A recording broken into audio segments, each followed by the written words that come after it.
What is up, guys? Welcome back to another monthly wrap-up video. I'm getting it done on time again. Yay! 2 months in a row.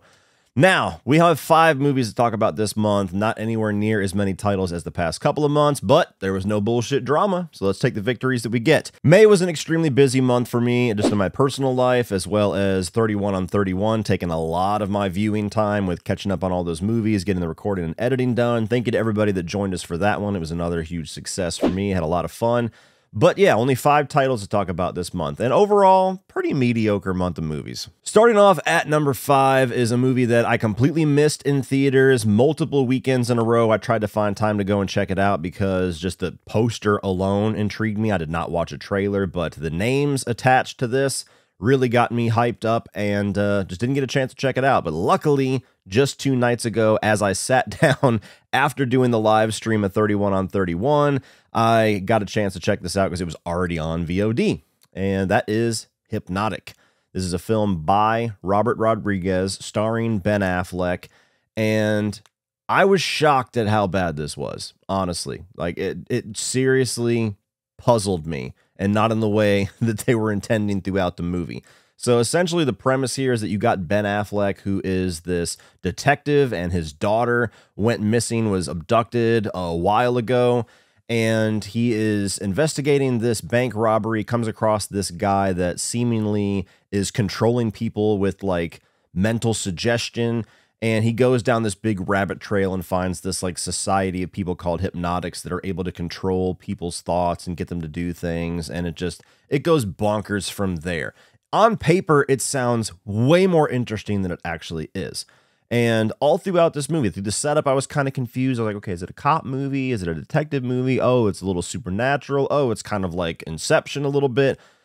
I didn't really know what the hell they were doing throughout most of the film. And it absolutely baffled me that Robert Rodriguez was the one that directed this. Now, he's got kind of spotty credibility as far as his quality of his films throughout his career, but more times than not, he delivers some really entertaining, solid stuff, and I can usually pick out his style. He's one of those directors that certainly has a style to him, and this didn't look like a Robert Rodriguez film at all. And the way that the storytelling was, apparently he wrote or co-wrote this story and the screenplay, like this is all his baby. It literally comes across as like an amateur filmmaker who desperately wants to do a Christopher Nolan film. And for somebody who's been making movies as long as Robert Rodriguez, it just baffles me that I'm saying that about his newest film. And even Ben Affleck, a guy that I love, who's made some great choices with his career over the past decade plus, this seems like a puzzling choice for even him. And even his performance in it is just, it's not all that great. It doesn't seem like even he is all that engaged with it. So goes for a lot of twists and turns that just get weirder and less interesting as it goes along. So it's certainly not a boring movie. It's one that you would definitely want to watch with a friend and just kind of discuss afterwards about how puzzling of an experience that was. But I had high hopes this was going to be one of those hidden gems, and now I know why not a whole lot of people were talking about it. Coming in at number 4 is going to be the live-action remake of The Little Mermaid. This is not a movie that I am the target audience for. I was never even a big fan of the original animated film, nor am I of most of the classic Disney animated films. I kind of skipped over a lot of that and just immediately started watching rated R action movies and horror films when I was young. But I have 2 daughters. I have a wife who is a Disney princess fanatic, and The Little Mermaid is one of her favorite films of all time. So inevitably, I'm going to go check this out. And it was fine. My daughters and my wife especially really enjoyed it. My wife actually said she might like it more than the original animated film, which seemed shocking to me that she said that, but that is what she said. So the target audience seems to really to enjoy this movie. I thought it was fine. I think that some of the underwater stuff looked really good. Some of the musical numbers were really entertaining, like Under the Sea and stuff, where it's just a lot of visual things going on. Very similar to Aladdin when they're doing the whole Never Had a Friend Like Me, and it's just like this big, dazzling experience. I think all the performances, for the most part, were good, some better than others. Halle Bailey, the one that caused all the controversy because it's a black Ariel, she does great. So if you're going to be mad at anybody, don't be mad at her. She does her job very well. Melissa McCarthy as Ursula was the standout to me, and I'm not typically a big Melissa McCarthy fan. I don't really vibe with her humor very much, but she was really good in here. A couple others were good, a couple of the voice actors. I thought that Prince Henry, whatever the love interest is, he was wooden as hell. Didn't really get much out of him. Didn't feel like the chemistry was all that there.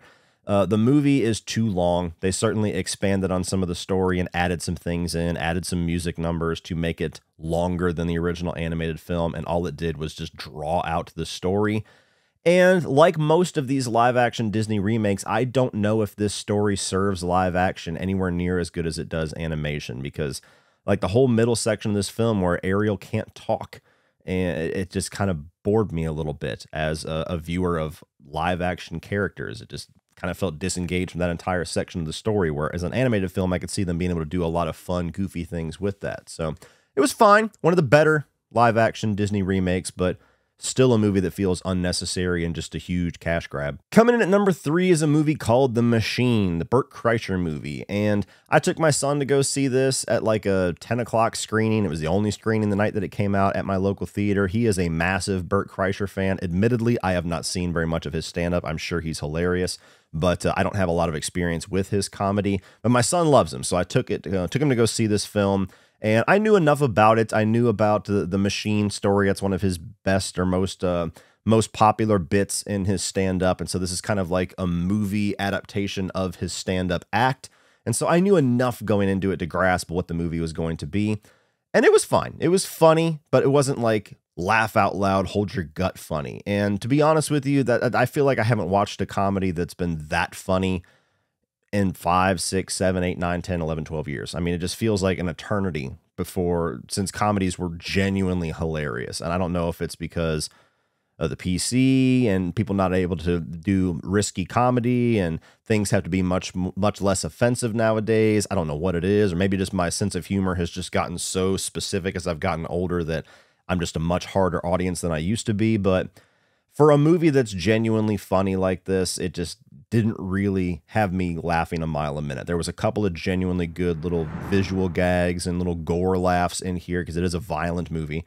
But beyond that, I just didn't really feel like the comedy was throughout the film all that effective. And I didn't really feel like my theater felt any differently, because even my son, the massive Burt Kreischer fan, he only like laughed out loud a couple of times, the same spots that I did, but through most of the film was just kind of there watching it. So it's entertaining. Him and his chemistry with Mark Hamill is pretty good. It's a harmless comedy that I think most people, if you're just in a goofy mood, will probably enjoy it. But I just really long for a comedy to just knock the fucking wind out of me. And I don't know how long it's been, and I don't know how long it's going to be before I have that experience. Coming in at number 2 is Fast X, another movie that was fine. I told you it was a very mediocre month. I have a relationship with the Fast and Furious franchise that's very complicated. I am one of those old school fans that was there from the beginning. I love the early movies in this franchise. Fast 5 is one of my favorite action films of all time. I really enjoy 6 and 7, but they just started to really stretch believability past where I'm willing to go. And everything after the death of Paul Walker, I haven't really cared too much for. But this is the best thing that they have done, in my opinion, since Paul Walker unfortunately passed away. Now, there's still the same classic issues here. It's still way too over the top. There's still some really stupid shit here. You still have to really extend your suspension of disbelief to be able to buy anything that's going on here. It's overly melodramatic. Vin Diesel's character is like a fucking piece of steel at this point that it's nauseating, the ego. But on an entertainment value side, it's more entertaining to me than the last handful of these movies. Jason Momoa mostly is the reason for that. Really entertaining villain. And, you know, there's still some magic to be had with what these movies do with the family element and the character dynamics and the humor and the action set pieces and everything. It's still a fun time if you just shut your brain off. But I'm one of those people that I can never completely shut it off. There's still points where I'm just like, that's fucking ridiculous. And the biggest gripe that I had with this was that it just felt artificially turned into part 1 of a 2-part or 3-part story. Like the movie just ends with no resolution, no satisfaction whatsoever within the story. And that just annoyed the living fuck out of me. There's no reason whatsoever why these last couple of movies or last 3 movies needed to be done that way. Fast movies are not like some epic fucking saga, even though they keep using that word, the saga. Just chill out.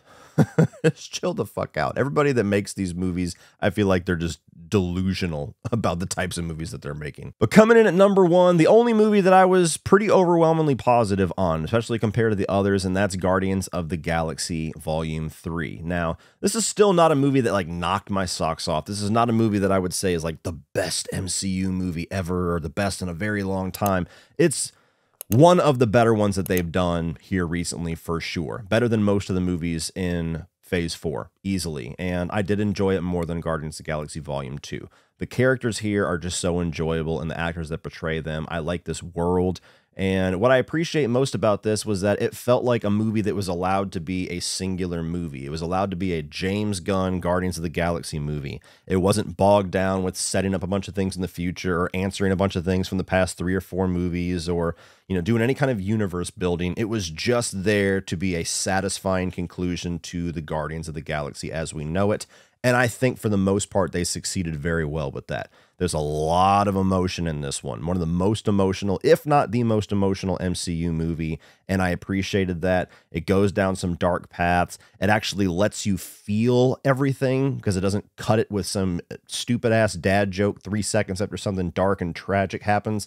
And I really, really appreciate that because the MCU more times than not has just gone off the rails with their humor. And it was just a really enjoyable movie if you're a fan of these characters. It's one that I actually would look forward to checking out again, and I have not said that about an MCU movie aside from Spider-Man No Way Home since Endgame, I think. So I enjoyed it. Had a really good time as a Guardians of the Galaxy fan. Gives me hope for the future of the MCU kind of getting back on track, hopefully, after they've been kind of sliding around on ice for the past couple of years. And while it didn't necessarily have stiff competition, it was easily the movie I enjoyed the most in the month of May. Well, that's it for this one, guys. If you enjoyed that, please click over here for all my 2023 new release reviews. And I'm also going to put my review of Guardians of the Galaxy Volume 3 for you to check out and go right into that one. Please like, share, hit that subscribe button so you don't miss everything in the future. And as always, guys, remember, opinions are like assholes, but that doesn't mean you have to be.